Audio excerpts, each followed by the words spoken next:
Bon matin tout le monde, bon lundi matin, merci d'être là, de vous joindre pour une autre semaine qui commence après un week-end un peu pluvieux. J'espère que vous en avez profité pour vous reposer, pour passer du temps de qualité en famille, pas juste pour chialer contre le mauvais temps, parce qu'on entend que les agriculteurs ont besoin de cette pluie-là.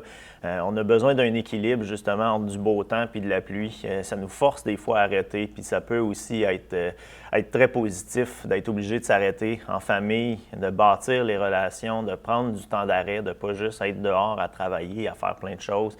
Fait que j'espère que vous avez passé un beau week-end et vous avez pu en profiter, peu importe la température en fait. Fait que ce matin, j'aimerais qu'on se plonge dans le psaume 139. C'est certainement un autre de mes coups de cœur dans les psaumes. Je vous partageais le psaume 61 la semaine dernière. Psaume 139 est un autre des psaumes que j'affectionne particulièrement. C'est un éloge à la grandeur de Dieu, puis il y a quelques bijoux dans ce psaume-là que j'aimerais qu'on puisse soulever, qui pointent vraiment notre valeur aux yeux de Dieu. Puis ça, c'est quelque chose qu'il faut marteler, puis sur lesquels il faut revenir régulièrement. Fait qu'on va aller voir ça. Juste en commençant la partie théorique de ce matin, on discerne trois grands attributs non moraux de Dieu. En fait, quand on dit non moraux, c'est qu'il y a les attributs moraux qui sont sa sainteté, sa justice, l'équité, la bonté, l'amour. Ça, c'est des attributs moraux. Les attributs non moraux, on parle de l'omniprésence, l'omniscience, l'omnipotence. Puis on va voir deux de ces trois qualités-là. Je ne les définis pas maintenant, je vais vous les définir en cours de route. Fait que c'est juste pour vous prévenir qu'on va voir ces qualités-là de Dieu, qu'on puisse être attentif, qu'on puisse apprendre à connaître Dieu aussi à travers la lecture des psaumes, à travers les lectures qu'on fait, à travers les Écritures, être assez vigilant pour chercher à connaître Dieu, pas juste à comprendre un texte, à voir ce que le texte dit, à connaître l'histoire, mais à connaître qui est Dieu. Fait que on va lire le texte. Je ne vais pas le lire tout d'un bout. Ce qu'on va faire ce matin, c'est que je vais lire un petit bout, je vais commenter, on va continuer, je vais commenter, puis on va mettre l'emphase en cours de route sur les différents trucs que je veux soulever. Donc, on commence, on se lance. Au chef de chœur, psaume de David. Éternel, tu m'examines et tu me connais. Tu sais quand je m'assieds et quand je me lève. Tu discernes de loin ma pensée. Tu sais quand je marche et quand je me couche, et toutes mes voies te sont familières. La parole n'est pas encore sur ma langue, que déjà, Éternel, tu la connais entièrement.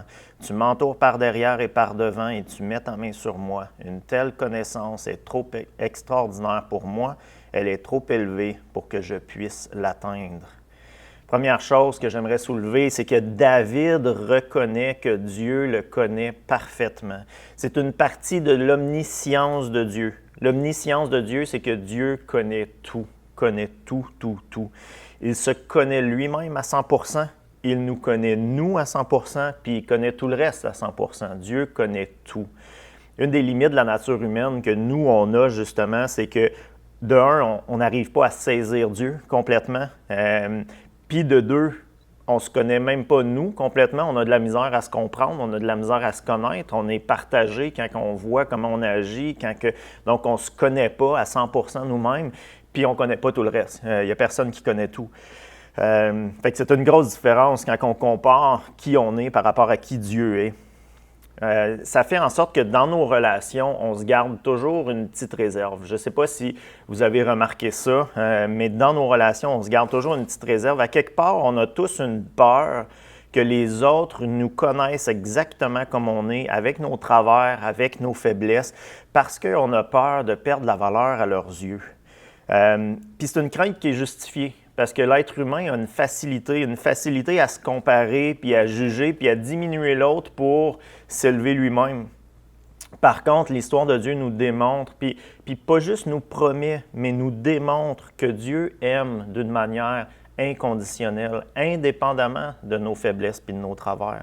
Puis ça, c'est quelque chose qu'on doit absolument soulever, puis qu'on doit reconnaître, puis qu'on doit se rappeler régulièrement.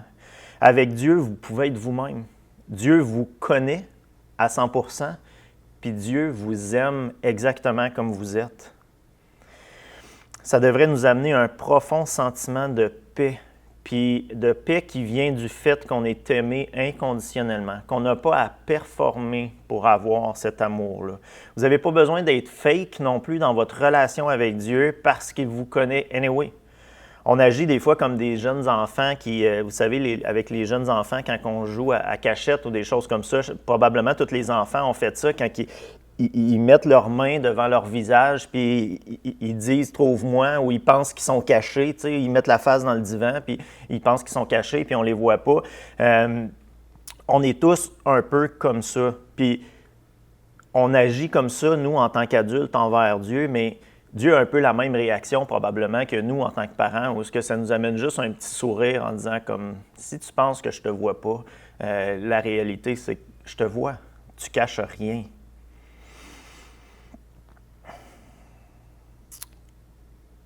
Excusez, Donc, vous n'avez pas besoin d'être fake dans votre relation avec Dieu, mais ça veut aussi dire que vous n'avez pas besoin d'être fake dans vos relations avec les autres.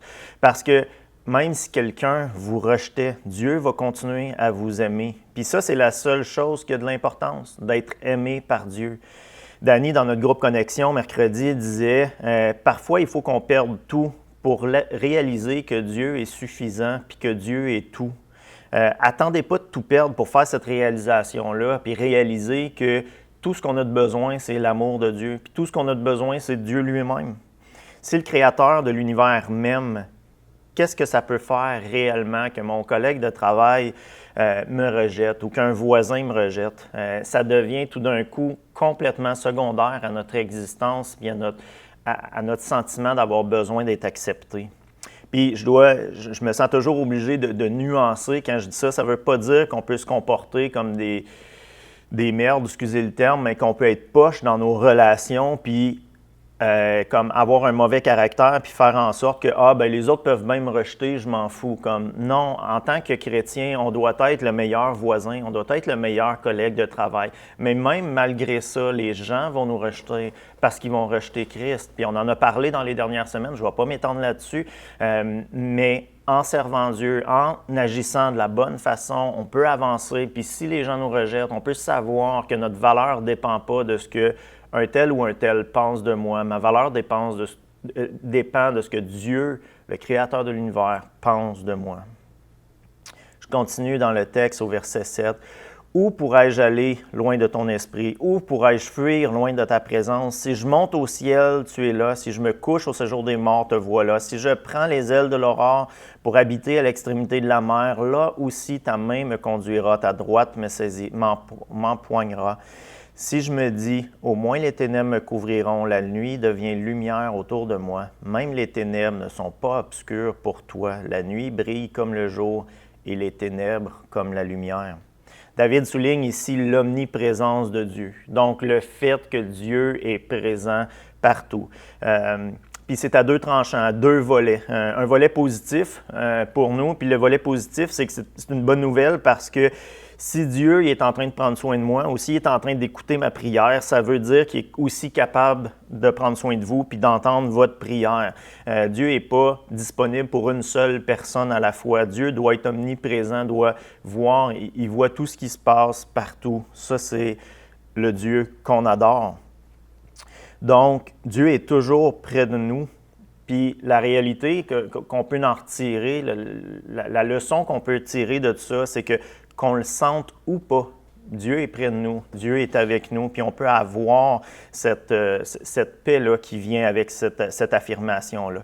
Quand je dis que c'est à deux tranchants, ça veut aussi dire que parfois on voudrait bien avoir la paix puis se pousser, mais ça, c'est pas possible. Puis au verset 11, ça dit au moins les ténèbres me couvriront, la nuit devient lumière autour de moi. Parfois, notre conscience nous accuse.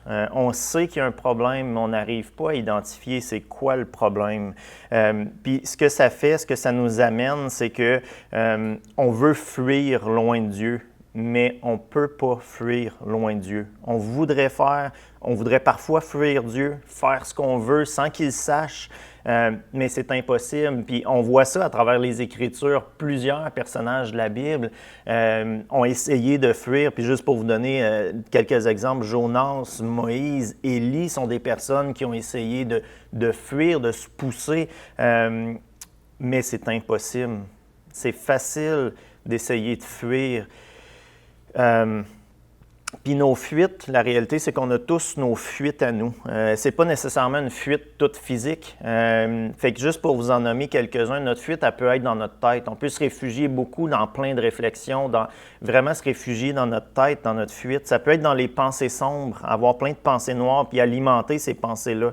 Notre fuite peut être dans le travail, dans les dépendances, puis les dépendances, que ce soit dépendance à des substances ou dépendance affective, ça peut être des fuites dans le paraître, dans la consommation matérielle, donc d'avoir besoin de consommer pour fuir X réalité, dans la bouffe, etc. On a tous nos fuites qui nous sont propres, puis c'est important qu'on les identifie. On va essayer de fuir notre réalité douloureuse plutôt que d'adresser avec Dieu qui, comme on l'a dit plutôt, est celui qui nous connaît tout, puis qui nous connaît parfaitement. C'est avec lui qu'il faut gérer ces choses-là. Pas essayer de fuir. Adresser les choses qui sont douloureuses, crier à Dieu, s'adresser à lui, les remettre entre ses mains. Dieu, quand on fuit comme ça, il nous regarde, essayer de cacher notre petit visage, comme je disais tantôt, puis il sourit, mais il sourit avec un sourire de compassion. Comme Alex nous disait vendredi, il nous regarde manger notre bol de purin alors qu'il nous offre un plateau de sushi frais ou comme Alex disait, mettez votre plat préféré. Dieu est là à nous offrir qu'est-ce qu'il y a de meilleur, puis nous, on essaye de fuir, puis on essaye de se contenter d'un bol de purin. Ce qui est un non-sens. Dieu il est le seul à connaître puis à comprendre réellement le problème, mais aussi à connaître la vraie solution. Ça doit nous faire grandir en adoration envers Dieu, mais aussi à un désir d'une communion plus intime avec lui qui va nous amener à chercher à connaître qu'est-ce que Dieu en pense. Je veux savoir ce que Dieu en pense parce que je n'ai pas peur d'être rejeté. Je sais que Dieu m'aime, donc je n'ai pas peur d'être rejeté, fait que je vais aller le voir. Même s'il me dit que ce n'est pas correct ce que je suis en train de faire, il ne va pas me rejeter pour autant. Il va me proposer quelque chose d'encore mieux.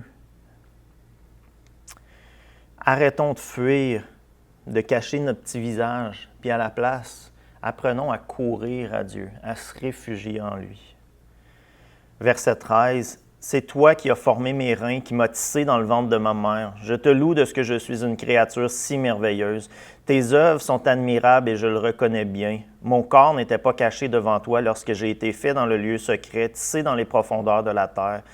Je n'étais encore qu'une masse informe, mais tes yeux me voyaient. Et sur ton livre étaient inscrits tous les jours qui m'étaient destinés avant qu'un seul d'eux n'existe. Avant qu'un seul d'entre eux n'existe. Je pense que vous aviez compris le principe. Donc, la troisième chose que j'aimerais soulever dans ce texte-là, c'est que David nous apprend à nous voir à travers les yeux de Dieu. C'est ce qu'il essaye de nous enseigner. Moi, je porte des lunettes. Ça fait des reflets avec les lumières. C'est toujours un peu boguant pour la vidéo. Mais je porte des lunettes parce que je souffre d'astigmatisme. Si j'ai pas mes lunettes, les images sont comme un peu déformées. J'ai des lunettes depuis quelques années, puis avant ça, je me disais, c'est comme ça que je vois. Je veux dire, j'ai grandi comme ça à pas avoir besoin de lunettes, puis tu t'en rends pas compte que ta vue diminue à un certain moment. Quand j'ai mis mes lunettes, j'étais comme « wow, c'est malade ». Comme c'était une révolution pour moi à quel point je pouvais mieux voir que ce que je voyais jusqu'à maintenant. Puis pourtant, j'ai été possiblement 25-30 ans sans lunettes à tolérer une vision qui était tordue. Notre vie, c'est pareil à ça. On voit malheureusement tout avec une vision qui est déformée, puis on a besoin d'un spécialiste de la vue, un spécialiste des yeux. Dans notre cas, c'est un spécialiste du cœur, c'est Dieu lui-même, pour nous donner une vision juste des choses, une vision adéquate des choses. Je vous relis le verset 13 et 14. Ça dit « C'est toi qui as formé mes reins, qui m'as tissé dans le ventre de ma mère. Je te loue de ce que je suis une créature si merveilleuse.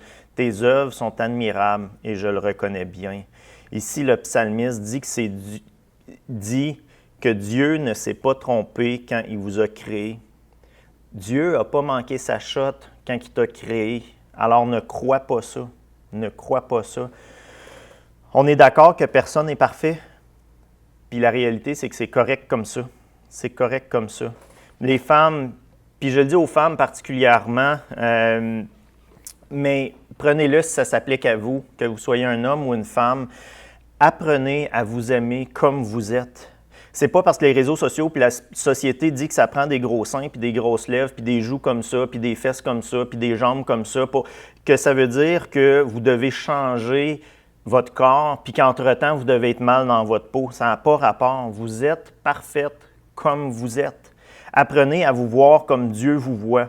Vous êtes imparfaite, mais vous êtes parfaite de même parce que Dieu n'a pas manqué sa shot quand il vous a créé. Ça s'applique aux hommes, mais je vois particulièrement des femmes lutter avec ça. Arrêtez de chercher à plaire à tout le monde autour de vous. Les standards de la société changent. Cherchez à plaire à Dieu tout simplement, parce que plaire à tout le monde, c'est juste impossible. je me sens toujours obligé de nuancer, puis je vais le faire ici parce qu'il y a une insatisfaction qui peut être saine, puis il y a une insatisfaction qui est malsaine. Mais comment on fait la différence entre les deux? C'est pas toujours facile. Puis on fait la différence en déterminant si ça fait partie de ton cercle d'influence ou pas. Est-ce que ça fait partie des choses qui sont sous ton contrôle? Donc, ton cercle d'influence, c'est les choses qui sont sous ton contrôle versus celles qui ne le sont pas. Si vous êtes dans votre cercle d'influence, alors faites quelque chose de grâce, faites quelque chose. Si ça ne l'est pas, alors laissez ça à Dieu. Puis, quand je parle de cercle d'influence, je parle des moyens naturels pour être capable d'y arriver. Puis si je vous donne un exemple pratique de ça, mais ça ne se limite pas à ça, c'est un exemple pratique, facile, ça sera à vous de voir comment ça s'applique dans votre vie, mais pour moi, personnellement, j'ai déjà pesé 205, 210 livres. C'était pas la fin du monde, mais je n'étais pas bien dans mon corps. Je montais 2 étages, je suais comme un porc, j'étais essoufflé. Si le matin, quand je mettais mes bas, je n'étais pas capable de respirer en même temps que je mettais mes bas. Il fallait que je retienne mon souffle pour être capable de mettre mes bas. Fait que bref, j'étais pas confortable dans mon propre corps.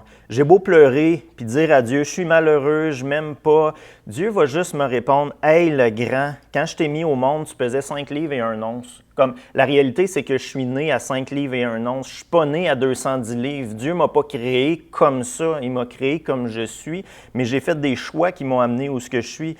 C'est moi qui ai décidé de scraper la patente en cours de route.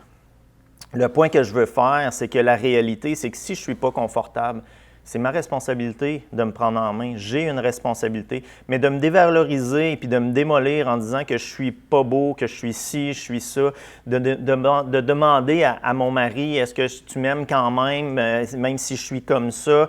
Est-ce que tu me trouves belle? Tu sais, les questions, genre qu'il n'y a pas de bonne façon de s'en sortir. En fait, le mari est pris là-dedans parce que soit qu'il manque d'intégrité ou soit qu'il blesse son épouse. Bref, cet apitoiement-là et cette dévalorisation-là, elle ne sert à rien. Entre-temps, jusqu'à ce que j'arrive à me discipliner, alors je t'appelais à m'aimer comme je suis. La vérité, c'est que Dieu ne m'aime pas moins si je suis gros. Dieu ne m'aime pas moins si je suis gros. Dans ce cas-là, mon identité, je devais me rappeler que Dieu ne m'aimait pas moins si j'étais gros. Le fait est que je me rends moi-même la vie misérable, puis c'est tout. Parce que je ne suis pas à l'aise, je ne suis pas confortable dans mon propre corps. Je crois que Dieu veut qu'on traite bien notre corps, qu'on prenne soin de nous sans que ça devienne une idole pour autant. C'est juste un exemple, mais c'est pour illustrer c'est quoi mon cercle d'influence, puis ce qui est dans mon cercle d'influence à moi, puis sur lequel je dois travailler. Si je veux des jambes plus longues, des yeux plus écartés, moins écartés, un nez plus effilé, comme ça, on est d'accord qu'on sort du cercle d'influence. Je pense que vous comprenez le principe. Puis la question qu'on doit se poser à ce point-ci, c'est est-ce que vous êtes capable de dire avec conviction, je te loue de ce que je suis une créature si merveilleuse. Je te loue de ce que je suis une créature si merveilleuse. Vous devez y arriver parce que, comme je disais tantôt, Dieu n'a pas manqué sa shot quand il vous a créé. Vous êtes peut-être imparfait, imparfaite, mais vous êtes parfait aux yeux de Dieu. Vous êtes exactement comme vous deviez être, puis c'est correct comme ça. Il vous aime comme vous êtes. Ce que vous êtes, c'est bien plus grand que juste votre physique. Puis souvent, on vient se diminuer nous-mêmes à juste se percevoir à travers le physique. Alors apprenons le contentement. Puis ça commence aujourd'hui. Pas juste quand je vais avoir atteint mes objectifs, ça commence aujourd'hui. Verset 15-16, ça dit « Mon corps n'était pas caché devant toi lorsque j'ai été fait dans le lieu secret, tissé dans les profondeurs de la terre. Je n'étais alors qu'une masse informe, mais tes yeux me voyaient. Sur ton livre étaient inscrits tous les jours qui m'étaient destinés avant qu'un seul d'eux n'existe. » C'est un bout sur lequel je pourrais avoir tendance à passer vite ou même à passer par-dessus, mais je veux prendre un instant quand même pour parler de la dignité humaine puis de la valeur de la vie humaine aux yeux de Dieu. Je ne peux pas traiter ce sujet-là dans une dévotion. Je ne peux pas traiter toute la question de l'avortement sans manquer de sensibilité envers ceux qui ont passé à travers ça dans leur vie si je le fais vraiment trop rapidement. Puis je veux avoir cette sensibilité-là envers les personnes qui ont vécu, qui ont subi un avortement. Puis je vous le dis, si vous avez vécu un avortement, puis que vous vivez avec ce fardeau-là encore aujourd'hui, puis que c'est un boulet que vous traînez, alors parlez-en.